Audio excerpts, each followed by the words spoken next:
اب بھائی ہم سے 10 دفعہ آگے بھی صاحب لگوا لیں, پیچھے بھی صاحب لگوا لیں, اعلیٰ عدلیہ پیچھے بھی لگوا لیں, اعلیٰ عدلیہ آگے بھی لگوا لیں, فیصلے تو کریں, لوگوں کی زندگیاں تو آسانی کریں. یعنی جج بیٹھتا ہے, منصف بیٹھتا ہے فیصلے کرنے کے لیے, لیکن اس ملک میں ایک ٹوپی ڈرامہ, ایک ماحول, ایک فلم, ایک تھیٹر یہاں پر باقاعدہ سے لگایا جاتا ہے, اور اس کا مقصد یہ ہوتا ہے کہ عوام کو کنٹرول کیا جائے. اب ایک اور خبر ہے, اور وہ خبر یہ ہے کہ الیکشن کمیشن آف پاکستان میں تحریک انصاف کے جو انٹرا پارٹی انتخابات تھے انہیں چیلنج کیا گیا.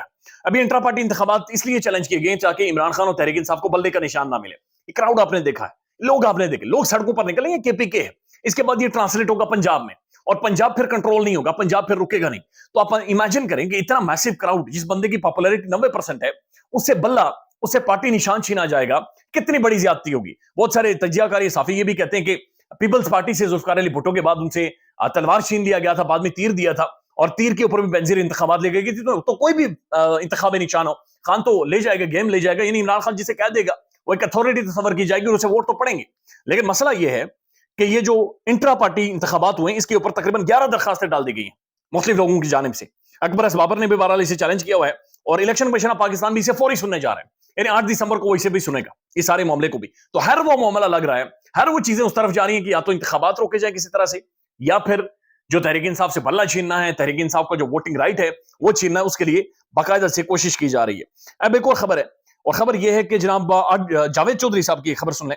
جاوید چودھری صاحب نے اسٹیٹمنٹ دی ہے, وہ یہ کہتے ہیں کہ بشرا بی بی کے جو بچے ہیں وہ بھی اب اسٹیٹمنٹ دینے کو تیار ہیں, اور ان کے انٹرویوز بھی غالباً ریکارڈ ہو چکے ہیں, اور آنے والے ٹائم میں ان کے انٹرویوز بھی سنیں گے. یعنی یہ پاکستان کی تاریخ میں پہلی دفعہ ہوگا کہ بچے مجبور کر کے انہیں ٹی وی پر لایا جائے گا, اور وہ ٹی وی پر آ کر کہیں گے کہ ہماری ماں کے ساتھ ظلم ہوتا رہا, یا ہماری ماں ظلم کرتی رہی ہے, ہماری ماں زیادتی کرواتی رہی ہے, یا کرتی رہی ہے, جو بھی ہے. جس طرح سے خاور مانیکا کے ملازم نے کہا کہ ہم جب کمرے میں جاتے تھے تو آگے ننگے ہوتے تھے اور کنڈی نہیں لگاتے تھے عمران خان صاحب, تو اس طرح سے اب بچے بھی آ کر اسٹیٹمنٹ دیں گے. اس سے پہلے خاور مانیکا کو مجبور کیا گیا, خاور مانیکا گرفتار ہوا, گرفتار ہونے کے بعد اسے چھوڑا گیا.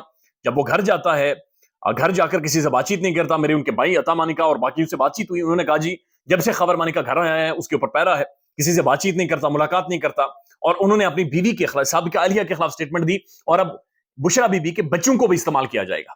آج ایک سوشل میڈیا کے اوپر پیج سرکولیٹ کر رہا ہے کہ ماضی میں جنرل ایوب خان صاحب نے باقاعدہ سے فاطمہ جناح صاحبہ کے اوپر الزامات لگائے, ان کے کریکٹر اسیسینیشن کی, اور کس لیول پر جا کر کی کہ فاطمہ جناح کے خدا نہ خواستہ قائد اعظم اپنے سگے بھائی کے ساتھ کوئی تعلقات ہے, یعنی اپنے سگے بھائی اور بہن کو آپس میں جوڑنے کی ایک ان کے بارے میں ایک ایسی اسٹیٹمنٹ اور ایسا ایک بیانی اور کیمپین باقاعدہ سے شروع کی. تو ہم لوگ شروع سے گرے ہوئے ہیں, ہم لوگ, ہمارے چہرے شروع سے بدبودار ہیں, کالے ہیں, ہم لوگ شروع سے اس طرح کی حرکتیں کرتے رہے آئے. یہ اولڈ پلے بک ہے جس کے بارے میں ارشد صاحب اکثر کہتے تھے کہ اولڈ پلے بک پاکستان کے اندر دوبارہ سے کھولی گئی ہے, اور وہی ساری چیزیں پاکستان کے اندر چل رہی ہیں. اور جاوید چودھری صاحب یہ کہتے ہیں کہ بشرا بی بی کے بچے بھی آ کر اپنی ماں کے خلاف, یعنی کس حد تک کی مجبوری ہے, کس حد تک بازو مروڑا گیا ہے کہ بچے بھی آ کر اپنی ماں کے خلاف بیانات دیں گے. اب ایک اور معاملہ ہے, وہ آڈیو لیک کا معاملہ ہے. اس سے پہلے آپ کو یاد ہوگا بشرا بی بی اور لطیف کھوسہ صاحب کی ایک آڈیو لیک ہوئی, اس کے بعد ڈیبیٹ یہ شروع ہوئی کہ جناب یہ کنورسیشن کس طرح سے ہو رہی تھی. یعنی لطیف کھوسہ اور بشرا بی بی کیا واٹس ایپ کے اوپر بات چیت کر رہے تھے, کیا وہ ریگولر نمبر کے اوپر یعنی Zong, Jazz, Mobilink, whatever, Ufone, ان کے ذریعے بات چیت کر رہے تھے, یا پھر یہ لینڈ لائن کے ذریعے گفتگو ہو رہی تھی جو کال ٹیپ ہوئی ہے. تو لطیف کھوسہ صاحب اور مختلف لوگ کہتے ہیں کہ بھائی یہ نارمل سیلولر کال تھی, پھر کچھ جگہوں پر رپورٹ ہوا ہے واٹس ایپ کال تھی. بہرحال کال ریکارڈ ہوئی, کال ریکارڈ ہو کے اس کے بعد باقاعدہ سے ایک طرف علیمہ خان, ایک طرف بشرا بی بی, درمیان میں بجلیاں گرا کر اقتدار کی جنگ, خاندانی جنگ, اس کو بنا کر آڈیو کو لیک کیا گیا. آڈیو میدان میں آ گئی ہے.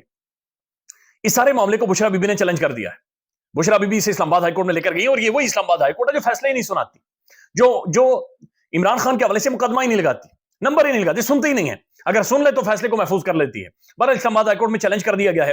اس سے پہلے اسلام آباد ہائی کورٹ کے جسٹس بابر ستار صاحب کئی دفعہ کہہ چکے ہیں کہ یہ اس طرح کی انلیگل ایکٹیویٹیز ہیں. آپ کسی بھی شہری کی کال ریکارڈنگ نہیں کر سکتے, کسی کے گھر کو بگ نہیں کر سکتے, ہوٹل کو بگ نہیں کر سکتے, ننگی ویڈیوز آڈیوز آپ نہیں جاری کر سکے. لیکن وہ اکثر پوچھتے رہے یہ ریکارڈ کون کرتا ہے, یہ جاری کون کرتا ہے. تو رانا ثناء اللہ صاحب کا آج کا ٹویٹ ہے, یہ سابق وزیر داخلہ ہیں, انہوں نے یہ ٹویٹ کیا ہوا ہے کہ جناب مراد سعید اور کچھ لوگوں کی ہمارے پاس آڈیوز موجود ہیں, اور وہ آڈیوز اگر منظر عام پر آئیں گے تو یہ منہ دکھانے کے قابل نہیں رہیں گے. تو انڈائریکٹلی رانا ثناء اللہ صاحب یہ کہہ رہے ہیں کہ ہمارے پاس آڈیوز موجود ہے, ریکارڈنگ موجود ہے. یہ اس وقت وزیر داخلہ تھی, ان کے نیچے چند ایجنسیز بھی آتی ہیں, سویلین ایجنسیز کچھ ایک ان کے نیچے آتی ہیں. تو لہٰذا اسلام آباد ہائی کورٹ کے بابر ستار صاحب کو اگر نہیں پتا چل رہا کہ کون ریکارڈنگ کرتا ہے, رانا صاحب کو بلا لیں, پوچھ لیں کہ آڈیو کون ریکارڈ کرتا ہے. سب کو پتا ہے کون کرتا ہے, سب کو پتا کس طرح سے معاملات چلائے جا رہے ہیں. لیکن ایک اور غلاظت بڑی چیز آپ پاکستانی میڈیا کو دیکھیں گے کہ بی ایم پاکستانی بکاؤ میڈیا باقاعدہ سے پھر غلاظت برسائے گا, اور اب ان کے بچوں کو ایسا محسوس ہو رہا ہے کہ استعمال کیا جائے گا. خیال رکھیے گا اپنا. اللہ حافظ.